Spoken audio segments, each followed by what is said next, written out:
common to hear people saying, I understand English, but I can't speak. So it is true that people need to be exposed to a second language for a long time before they actually start speaking. But is there any other reason why students can understand but not speak? Indeed there is. I am Rodríguez, an English student teacher concerned with effective teaching strategies that will explain to you a number of reasons why there could be a large gap between what students know and what they can do for speaking. When I first started studying the teaching training course, I could hardly speak English. The main reason was probably being afraid of making mistakes, but being motivated by myself and my mentors was the driving force to keep striving to have meaningful interactions. So here is the first main reason for this speech. Have you built a strong connection with your students? This is really important because you're probably the only comprehensible input they get, and they need to communicate with you. If they don't trust you, they won't dare to communicate. Yes, I know you don't understand what comprehensible input means.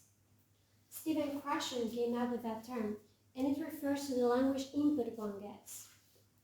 Being exposed to the language is all students need, even if they don't understand all the words and grammar structures. But that is not only what students need, also what they want, right? I want to share with you a true story that happened to me some months ago. I was in my bedroom studying for a midterm exam when my nephew came over. After some chatting, he told me, Auntie, when are you going to teach me some English? I want to learn phrases like, hello, how are you, or what are you doing? Because my teacher only teaches choice items. I also had the opportunity to work with students of the 6th grade of secondary school.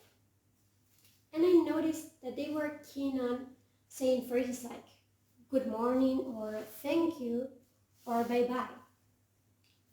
So I have evidence that students like interacting, but many teachers keep focusing on form. When students learn to focus on form, they start overthinking everything they say, and they end up saying nothing. Everything they know disappears because there are many things going on in their minds. So why is this important?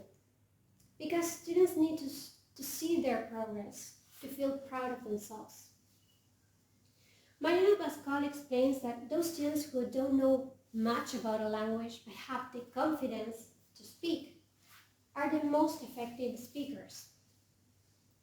So, teaching functional language is a way to make students feel confident about their abilities. According to Jeremy Harmer, teachers should introduce functional language mainly.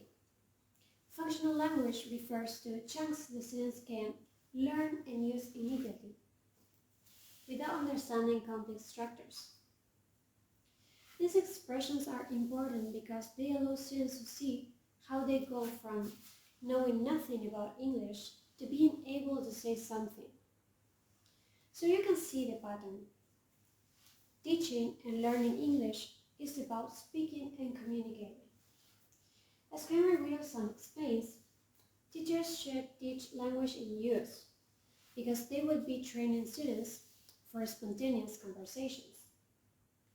If we teach vocabulary and grammar as an end, it would be really difficult to make them speak. Our goal should always be that students develop communicative competence. So we've learned that motivation influences your attitude towards the language. The more motivated you are, the more you participate and practice. This motivation requires a good relationship between students and teachers that allows actual interactions, that in turn provides students with the necessary input.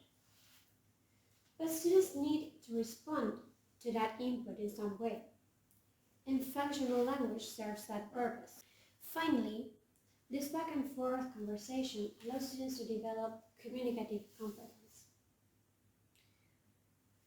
There's no universal answer to the question I presented at the beginning. There are many different reasons why students can't speak in different contexts, but I invite you to think about all the reasons I mentioned before.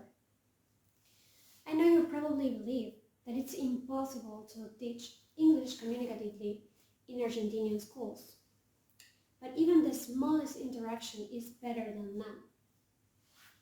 Students deserve to learn something they can apply in a real-life situation.